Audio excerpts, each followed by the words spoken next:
Hi again. Смотрите, теперь мы сделаем маленькое такое karaoke. Все тексты, которые у вас были в Further Reading Practice, я просто озвучиваю, чтобы вы могли их просто прослушивать в режиме именно текста с озвучкой. The magic glove. Here comes Aunt's mouse. She sees a glove and she climbs into it and sits there. Jog Frog comes hopping up. He stops and says, "Hello there. Who is living in this glove?" "I am Aunt's mouse." "Who are you?" "Jog Frog, let me in." "All right, jump in." Habit Rabbit comes hopping up. He stops and says, "Hello there. Who is living in this glove?" "We are Aunt's mouse and Jog Frog. And who are you?" Habit Rabbit. "Can I come in?" "All right, jump in." Box Fox comes running up. He stops and says, "Hello there. Who is living in this glove?" "We are Aunt's mouse, Jog Frog, and Habit Rabbit.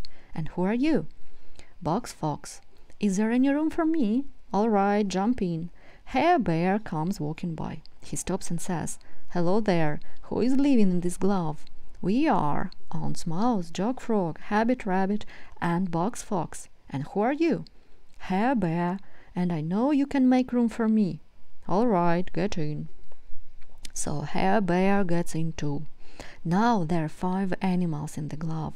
Suddenly, a hunter comes by. He sees the glove move and bang! He fires his gun. The glove bursts and the 5 friends run away. This is the end of first story. The second story is The Fox and the Bear. One day, Freddy the Fox goes to see Betty the Bear. Betty is in her garden. "Can I use your garden, dear Betty? I want to plant some carrots. But how can we divide them when they are ready?" Betty asks. "You can take the tops and I can take the roots," Freddy answers. Betty agrees, and Freddy plants some carrots. When the carrots are ready, Betty calls Freddy. "Come now," Betty says Freddy, "let's divide the carrots. The tops are for you and the roots are for me." "This is not fair," says Betty the Bear.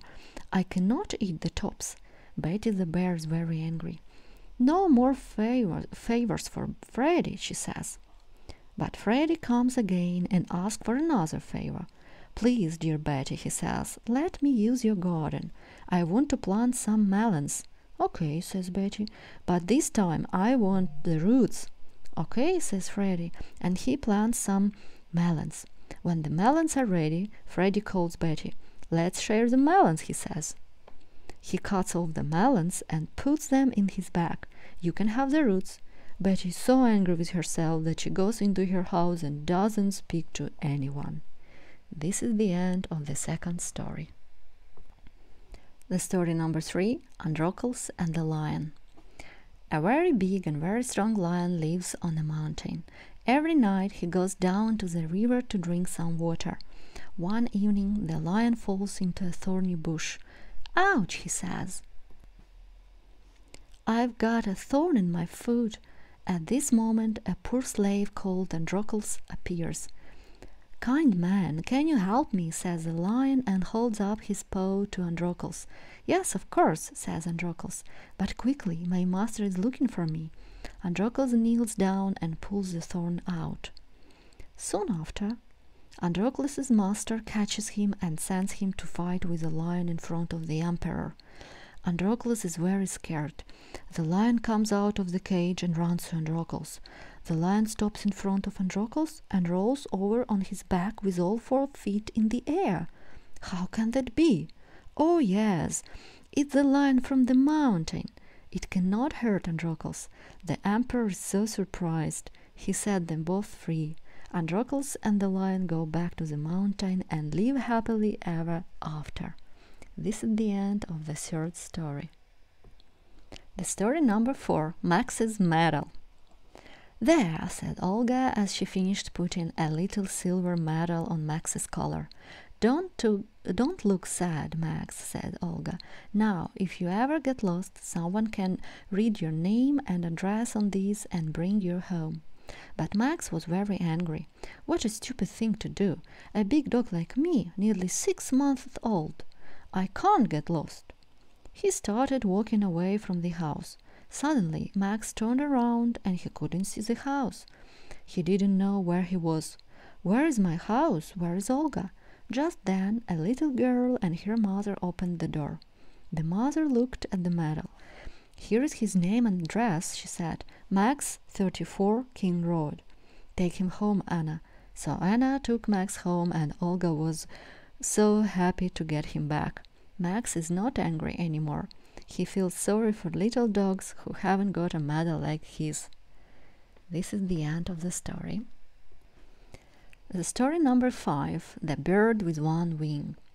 Once upon a time there was a baby bird with only one wing. The baby bird could not fly. One day the other birds said, "It's very cold here," and they all flew away. The bird with one wing was very sad. "I can't fly," it said, "and I can't live here all alone. What should I do?" Just then the little bird saw some squirrels. "Please, can I live with you?" it asked. "Can you crack nuts for us?" asked the squirrels. "No," said the bird. "Then you cannot live with us," they answered. The poor little bird walked on until it came to a fox. "Please, can I live with you?" said the bird.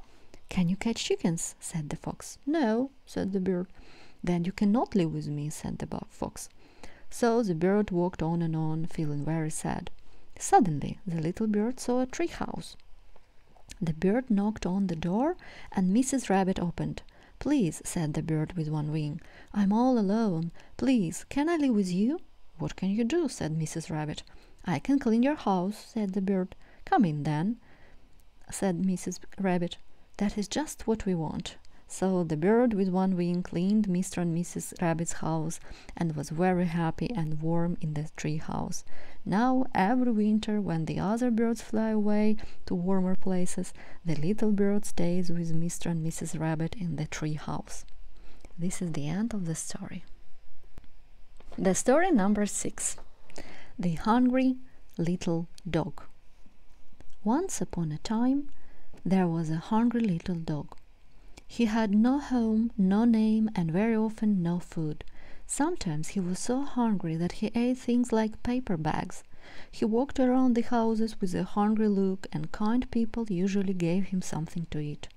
Sometimes the little dog was so excited that he knocked things over. People thought the dog was mad, but he wasn't mad. He was just a very special dog. One day a man watched the funny little dog.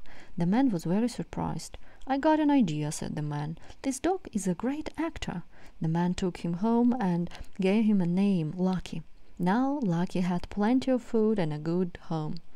Lucky was a great actor and soon became famous. Of course, he made a lot of money for his master, and he was never hungry again. He ate what he liked for dinner, went out when he liked, and stayed in bed late in the mornings. The little dog was very pleased with himself. "Woof, woof! I'm not a hungry little dog now. I am a film star." And this is the happy ending of the story, and this is the end. Bye bye.